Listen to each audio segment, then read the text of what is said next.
ಏನ್ರ ಇದು ಎಲ್ಲ ಗಣೇಶ ಯಾರು ನೋಡ್ಬೇಕು ಇವಾಗ? ಯೋಗೇಶಣ್ಣ ನೋಡ್ಬೇಕಾ?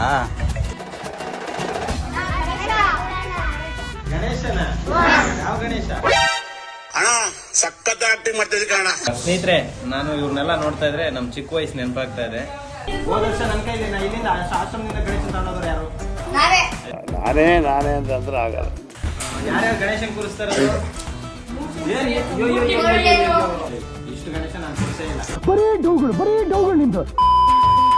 ಇವರೆಲ್ಲ ಪಾಪ ಗಣೇಶನ್ ಕೂರಿಸ್ಲೇಬೇಕು ಅಂತ ತೀರ್ಮಾನ ಮಾಡ್ಬಿಟ್ಟವ್ರೆ. ಸೊ ಉದಾಹರಣೆಗೆ ಹೇಳ್ಬೇಕಂದ್ರೆ ಇಷ್ಟು ಚಿಕ್ಕ ವಯಸ್ಸಿರುವಾಗ ನಾವು ಕೂಡ ಗಣೇಶನ್ ಕೂರ್ಸಕ್ಕೆ ಸಿಕ್ಕಾಬಟ್ಟೆ ಕಷ್ಟಪಡ್ತಾ ಇದ್ದೋ, ಸಿಕ್ಕಾಬಟ್ಟೆ ಒದ್ದಾಡ್ತಾ ಇದ್ದೋ. ಆದರೂ ನಾವೇನೇ ಒದ್ದಾಡಿದ್ರು ಇವತ್ತಿನ ಲೈಫಲ್ಲಿ ಈ ರೀತಿ ಎಂಜಾಯ್ ಮಾಡೋಕ್ಕೆ ತುಂಬ ಕಷ್ಟ. ಆದರೆ ನಿಜವಾಗ್ಲೂ ಹೇಳ್ಬೇಕಂದ್ರೆ ಇವರ ಭಕ್ತಿಗೆನೆ ಭಗವಂತ ಖಂಡಿತ ಮೆಚ್ಚೋದು. ಮತ್ತು ಇವರ ಪ್ರೀತಿ, ಇವರ ಒಂದು ಕಾಳಜಿ ಮತ್ತು ಇವರು ಗಣೇಶನ್ ಕೂರಿಸೋ ರೀತಿ ಇರುತ್ತಲ್ಲ, ನಿಜವಾಗ್ಲೂ ಭಗವಂತನಿಗೆ ಇಷ್ಟ ಆಗುವಂಥ ರೀತಿಯಲ್ಲಿ ಇವ್ರು ನಡ್ಕೊಳ್ತಾರೆ. ಸೊ ಹಾಗಾಗಿ ಈ ಮಕ್ಕಳ ಜೊತೆ ಈ ವರ್ಷ ಗಣೇಶೋತ್ಸವನ ನಾವೆಲ್ಲರೂ ಆಚರಣೆ ಮಾಡ್ತಾ ಇದ್ದೀವಿ.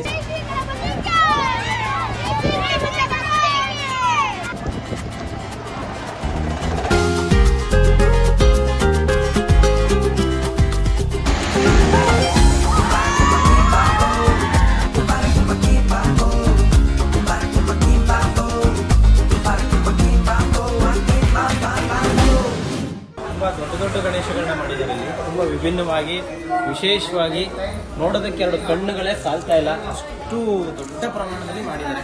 ಎಲ್ಲ ಹೆಂಗಿದೆ ಗಣೇಶ?